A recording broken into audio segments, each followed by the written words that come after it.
നമ്മൾ ജനിച്ച് വളർന്ന് കുറേ വർഷം ജീവിച്ച സാഹചര്യത്തിൽ നിന്ന് പെട്ടെന്ന് ഒരു ദിവസം പുതിയൊരു സാഹചര്യത്തിലേക്ക് നമ്മൾ ഷിഫ്റ്റ് ആവുകയാണ്. എന്നാൽ ഇനി എല്ലാ ദിവസവും ഈ പുതിയ സാഹചര്യത്തോട് നമ്മൾ അഡാപ്റ്റ് ആവണം എന്നുള്ള റിയലൈസേഷൻസ് എന്നൊക്കെ പറയുന്നത് മിക്ക ആളുകൾക്കും ആഫ്റ്റർ മാരേജ് ഫീൽ ചെയ്തിട്ടുള്ള കാര്യമായിരിക്കും. കുറച്ച് ഡിഫിക്കൽട്ട് ആണെങ്കിലും നല്ലൊരു പാർട്ട്ണർ കൂടെ ഉണ്ടെങ്കിൽ നമുക്ക് എന്താ അഡാപ്റ്റ് ആവാൻ പറ്റും. സോ ഞാനും പയ്യെ അഡാപ്റ്റായി വരുന്നു. അപ്പോൾ നമ്മുടെ വരുന്ന ഡേയ്സ് ബിഗിൻ ചെയ്യുകയാണ്. ഫസ്റ്റ് തന്നെ നമ്മൾ പോകുന്നത് നമ്മുടെ ഒരു ആൻറ്റിയുടെ വീട്ടിലേക്കാണ്. കല്യാണം കഴിഞ്ഞിട്ടുള്ള ന്യൂലി മാരീഡ് കപ്പിൾസ് നല്ല രീതിയിൽ ഒരുങ്ങി ഓർണമെൻറ്റ്സ് ഒക്കെ ഇട്ട് കാണുമ്പോൾ തന്നെ ഒരു പ്രത്യേക ഭംഗിയാണല്ലേ. പാരൻസൊക്കെ അതിനെ പുതുമോടി എന്ന് വിളിച്ച് കേട്ടിട്ടുണ്ട്. ഞാൻ പേഴ്സണലി വളരെ കുറച്ച് ഒരുങ്ങുന്ന വ്യക്തിയാണ്. ഇത്തവണ ഞാനും അതുപോലെ ഒരുങ്ങി.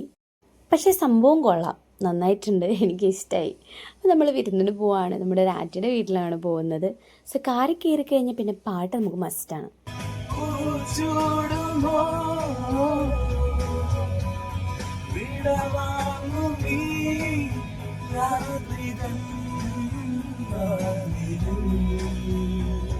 അങ്ങനെ ഡേ 1 ഓഫ് വിരുന്ന് സക്സസ്ഫുള്ളി കംപ്ലീറ്റ് ചെയ്തു. ഞാൻ പിന്നെ എല്ലാവരോടും പെട്ടെന്ന് കമ്പനിയാണ് ടൈപ്പായത് പറഞ്ഞിട്ട് പുതിയ ഫാമിലി മെമ്പേഴ്സിനൊക്കെ എനിക്ക് ഇഷ്ടമായി. എല്ലാവരോടും കമ്പനിയായി. തിരിച്ച് വീട്ടിലെത്തി ചെക്കെന്താ വണ്ടിയൊക്കെ കഴുകുകയാണ്. വണ്ടി കഴുകി കഴിഞ്ഞപ്പോൾ കറക്റ്റായിട്ട് മഴയും പെയ്തു. പിന്നെ ഞങ്ങൾക്ക് ഞങ്ങളുടെ കല്യാണത്തിൻ്റെ സർട്ടിഫിക്കറ്റ് വാങ്ങിക്കണമായിരുന്നു. അതിന് പള്ളിയിൽ പോയി സർട്ടിഫിക്കറ്റ് വാങ്ങിച്ചു. പെയ്തിട്ടും മതിയാവേണ്ട മഴ ഇവിടെ തകർക്കുന്നുണ്ട്. ഞങ്ങളിവിടെ കല്യാണത്തിൻ്റെ എക്സ്പെൻസിൻ്റെ ചർച്ചയിലാണ്.